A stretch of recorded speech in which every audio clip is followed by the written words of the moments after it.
그 이상호 기자님은 MBC라고 여전히 생각하고 있는 정체성이 있군요. 네, 이상호 기자님. 네. MBC 죄송합니다. MBC예요? 네, 고발뉴스 이상호 기자라고 합니다. 연일 녹음 많으십니다. 정말 오늘 뜻깊은 날인데요. 좀 불편한 질문을 먼저 드려야 될 것 같습니다. 추경호 의원 오늘 새벽에 구속영장이 기각이 됐습니다. 납득할 수 없다는 여론이 매우 높습니다. 지난 1년간 법원이 지속적으로 보여온 이상 행태에 비춰보면 예상 가능한 것이 아니었나 하는 지적도 있는데요. 이와 관련해서 대통령께서는 지난 취임 100일 기자회견에서 내란 특별재판부가 위헌이 아니라면서 사실상 설치의 필요성을 시사하시기도 했었는데요. 이 세 달이 지난 지금도 입법은 지지부진한 것으로 보입니다. 이와 관련해서 국회 측에 아쉬운 점이나 당부 말씀 있으시면 한 말씀 부탁드립니다. 우선 두 번째 말씀에 대해서 제 의견을 잠깐 말씀드리겠습니다. 국회는 국회가 할 일이 있고 또 행정부는 행정부가 할 일이 있습니다. 사법부 역시 사법부가 할 일이 있습니다. 내란 특별재판부 설치는 국회가 잘 판단해서 결정할 걸로 믿습니다. 그리고 국민 여론에 따라서 헌법이 부여한 권한을 우리 입법부가 잘 행사할 것이다. 국민 주권 의지를 잘 받들 것이다. 그렇게 생각하고 믿습니다. 추경호 전 국민의힘 원내대표의 영장 기각에 대해서는 제가 특별한 의견을 드리는 게 부적절한 것 같습니다. 역시 우리 국민들께서 상식과 또 원칙에 따라서 판단하실 것이고 또 그 결과도 결국은 상식과 법률에 맞춰서 날 것이다 이렇게 믿습니다. 그 이상호 기자님은 MBC라고 여전히 생각하고 있는 정체성이 있군요. 네, 돌아가고 싶으신가? 네. 두 번째 먼저 손을 또 재빨리 들어주신 우리 송정호 기자님. 네. 네, 서울경제 송정호 기자입니다. 오늘 성명 중에 인상적이었던 부분이 민주주의 위기를 극복한 대한 국민들에게 노벨 평화상을 수상할 자격이 충분한 자격이 있다 이런 말씀을 하셨습니다. 이게 국민 노고에 대한 어떤 치하의 의미가 아니라 실제로 이제 올해 우리 국민들을 평화상에 추천할 어떤 절차를 밟으실지가 궁금합니다. 저 개인적인 생각을 말씀드릴 수는 있겠습니다만 그것보다는 저는 그런 의견을 가지고 있는데 이건 역시도 우리 국민들의 의사가 중요하지 않겠냐 그렇게 생각합니다. 더군다나 노벨상이라고 하는 게 뭐 정부가 수여하는 것도 아니고 다른 나라에서 그것도 객관적인 기구의 심의에 의해서 결정하는데 역시 세계 시민들의 그런 의사도 중요하지 않을까 생각합니다. 오늘 제가 이 말씀을 드린 걸 계기로 타당성 여부 또 현실 가능성 이런 것들에 대한 논의가 되면 좋겠다 하는 생각이 드네요. 자격은 언제나 생각하는 것처럼 가장 잘 맞는다 이렇게 생각됩니다. 만약에 이 계엄이 그야말로 그들 입장에서 성공했더라면 엄청난 폭력적인 결과가 났을 것이고 가장 비평화적인 일이 벌어졌겠지요. 그리고 이 계엄을 우리 국민들이 나서서 맨손으로 또 아름답게 막아냄으로써 그야말로 평화를 지켜내고 또 이게 대한민국의 일만이 아니라 전 세계 시민들에게 또 전 세계에 큰 전범이 될 수 있다는 생각이 듭니다. 세계 모든 민주 시민들에게 커다란 희망을 주지 않았을까 그런 생각을 합니다. 네, 이번에 이렇게 좀 넘어와 보겠습니다. 우리 박지원 기자님. 네, 안녕하세요. 저는 코리아타임즈의 박지원 기자입니다. 저는 그 국민 주권의 날을 지정한다는 것에 대해서 뭐 어떻게 매년 어떤 식으로 어떤 취지로 기념하고 싶으신지 좀 더 구체적인 의견 여쭤보고 싶습니다. 우리 대한민국은 불의의 저항에서 국민들이 나라를 제대로 세웠던 많은 역사적 경험을 가지고 있습니다. 성공했을 때도 있었고 실패했을 때도 있었고 그 성공이 장시간 지연됐을 때도 있죠. 국민들이 가장 아름답게 또 평화롭게 정의롭게 법적 절차에 따라서 승리한 경험이라고 하는 게 그리 흔치는 않습니다.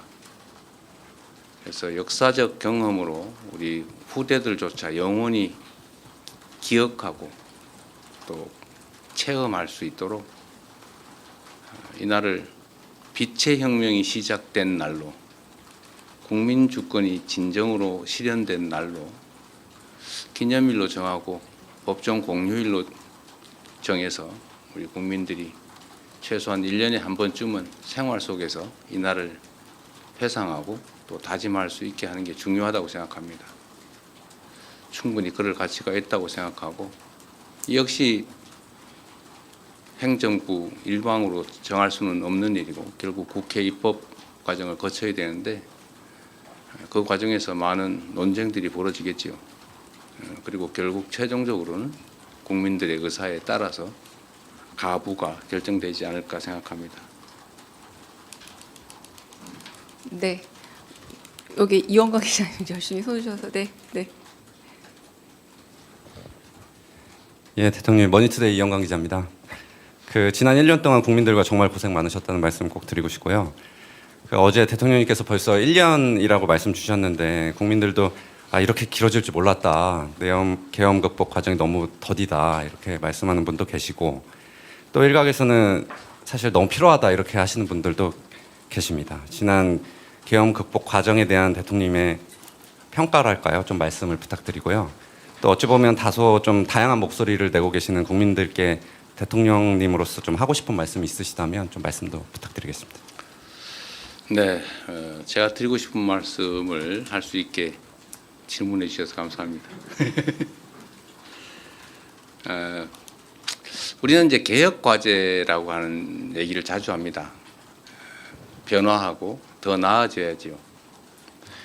개혁이라고 하는 말이 원래 가죽을 벗긴다 이런 의미를 가지고 있는데 더 나은 상황을 만들기 위해서는 고통이 수반된다는 의미이기도 할 겁니다. 우리가 현재 바람직하지 못한 상태를 미래에 좀 더 바람직한 상태로 바꾸려면 현재 상태에서 부당하게 이익을 보거나 또는 불합리하게 이익을 보는 집단 또는 사람들이 당연히 반대하게 돼 있습니다. 저항하게 돼 있습니다. 그건 자연스러운 과정이죠. 마치 군뱅이가 매미가 되려면 탈피를 해야 되는 것처럼 매우 위험하고 고통스러운 과정을 거치지 않습니까? 그 개혁의 과정은 어쨌든 아픈 곳 또는 골마 터진 곳을 도려내야 되는데 수술 과정을 거치지 않을 수가 없죠. 만약에 감기 같은 아주 사소한 질병을 막 1년씩 치료하고 이러면 그건 무능한 거겠죠. 고통이 너무 크겠죠.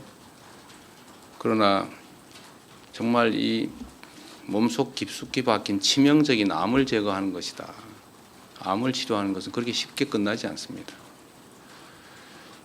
대한민국의 헌정 질서를 통째로 파괴하고 법과 질서 위에 군인의 폭력으로 나라를 지배하고자 시도했고 실제로 그게 현실이 될 가능성이 매우 높았지 않습니까? 이런 일은 언제든지 재발할 수 있죠. 그래서 이 나라의 근본에 관한 이 문제는 철저하게 진상규명을 하고 상응하는 책임을 묻고 또 재발 방지를 위한 합당한 대책을 반드시 세워야 됩니다. 여러분도 한번 생각을 해보십시오. 12월 3일 밤에 이 수없이 많은 우연들이 겹쳐서 계엄을 저지했습니다.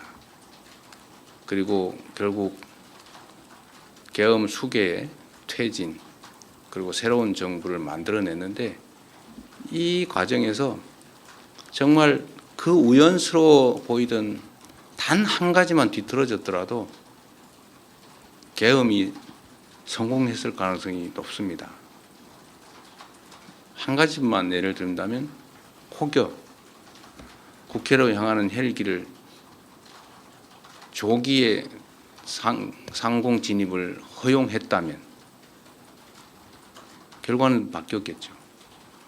파견된 계엄군 중에 누구 단 한 사람이라도 개머리판이라도 휘둘렀다면, 실탄이라도 지급했다면, 이 단 한 가지들의 우연히 비껴나가기만 했어도 결국은 대한민국은 지옥으로 떨어졌겠죠. 이걸 우리 국민들의 치열한 힘으로 정말로 하나님이 보호하사 막아냈습니다. 시간이 걸리더라도 다시는 이런 위험을 우리 스스로 또는 우리 후대들에게 겪게 해서는 안 됩니다. 조금 길고 조금 지치더라도 치료는 깨끗하게 해야 합니다. 가담자들 가혹하게 끝까지 엄벌하자는 취지가 아닙니다. 깊이 반성하고 재발의 여지가 없다면 용서하고 화합하고 포용해야 되겠지요. 그러나 숨겨놓고 적당히 넘어갈 수는 없습니다.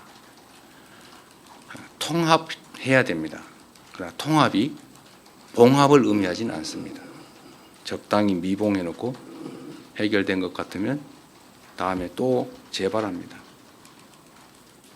조금만 더 힘내주시고 조금만 더 도와주시고 조금만 더 견뎌주시기 바랍니다.